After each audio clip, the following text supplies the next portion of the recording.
We have some sports stories now, and here's Kayode Alayonde.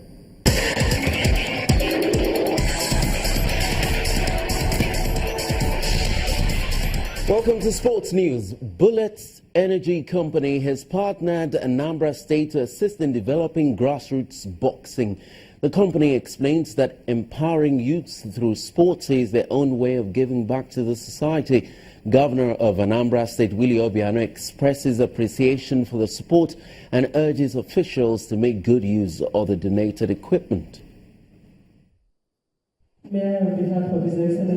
the Governor's Lodge in Amobia, representatives of Bullets Energy Company and government officials are already seated, waiting for the arrival of the governor, and who in no time makes his entry and the business of the day begins.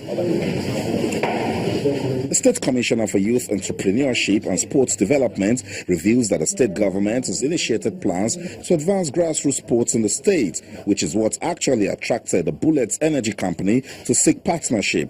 We have particular interest in boxing, so they came to partner with us. In the bid to partner with us, they brought some equipment. The equipment is worth about 3.5 billion naira.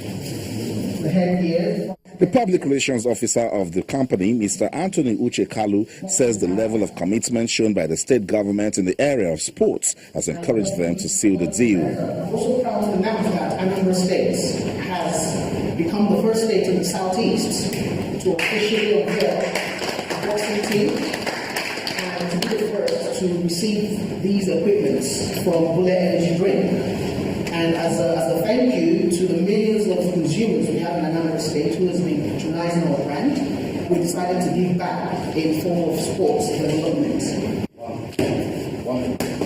In the spirit of the occasion, a demonstration was done to show the preparedness of the intending participants of the program. I'm quite impressed with the display I just saw a few minutes ago. I'm convinced that we're going to have many big tigers.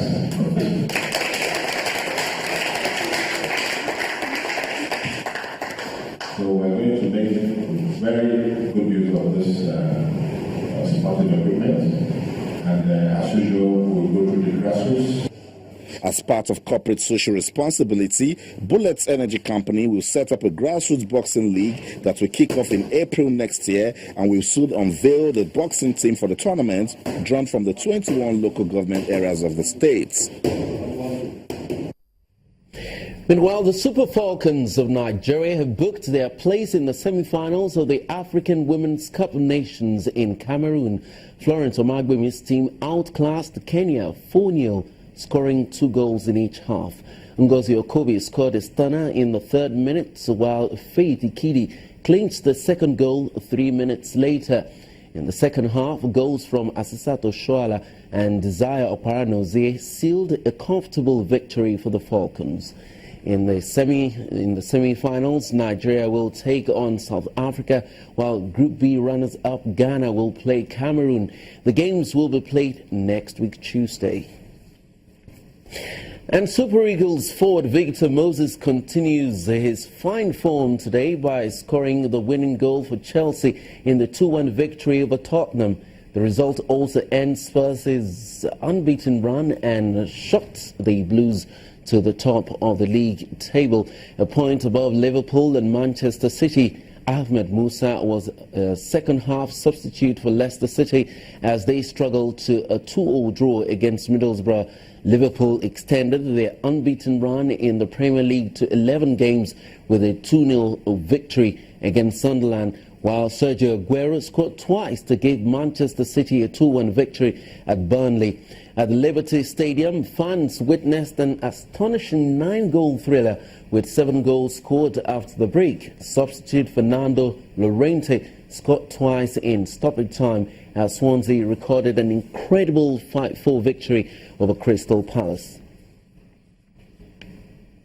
That's it on sports news. The rest of the news continues with Melinda Akilang in just a moment.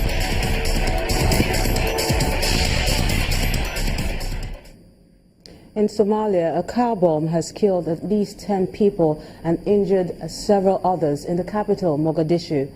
The blast occurred at a police checkpoint next to a busy market in the Waberi area while President Hassan Sheikh Mahmoud was visiting a nearby university. Ambulance workers say the death toll could rise.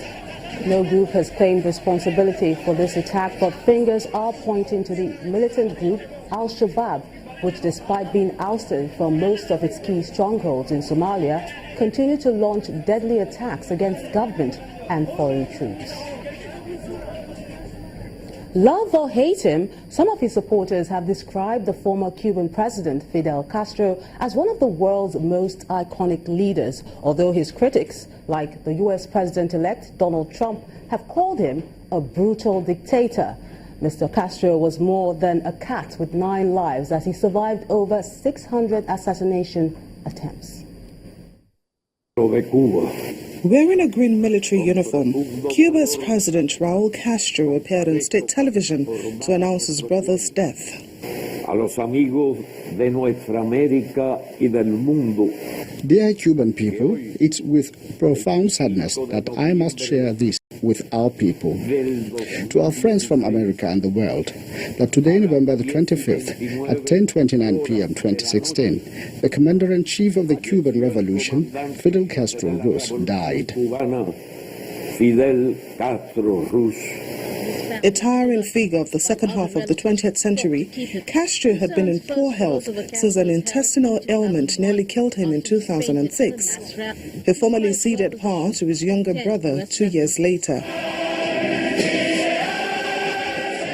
Endearingly called the commander by locals, residents young and old on the streets were devastated by the news. It's a normal life process, this lady says.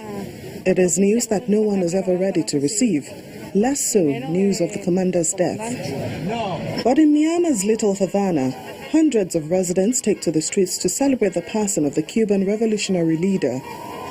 Crowds of people cheered and waved flags just hours after the announcement.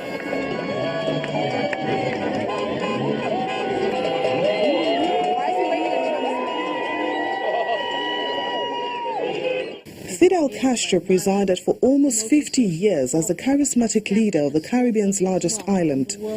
He lived to see a day many thought would never come, the reopening of the American embassy in Havana for the first time in 54 years, followed by the historic visit of U.S. President Barack Obama after decades of hostility between the two Cold War rivals. But Castro's legacy is likely to be debated by historians. He was hailed by admirers for promoting social reform and stamping a small country's mark on the world, but reviled by critics as a dictator who forced communism on a reluctant Cuba. Few, however, doubt Castro's political achievement in holding power since 1959, despite the opposition of 10 U.S. presidencies. Religion and world affairs. Hillary Clinton's general counsel, Mark Elias, says the campaign team will join in principle in a recount of U.S. presidential election votes in the state of Wisconsin, initiated by Green Party presidential nominee Jill Stein. The team and outside experts have been conducting an extensive review of election results, searching for any signs that the voting process may have been tampered with, not only in Wisconsin, but in Pennsylvania and Michigan. However, Mr. Trump's camp is yet to comment on this issue.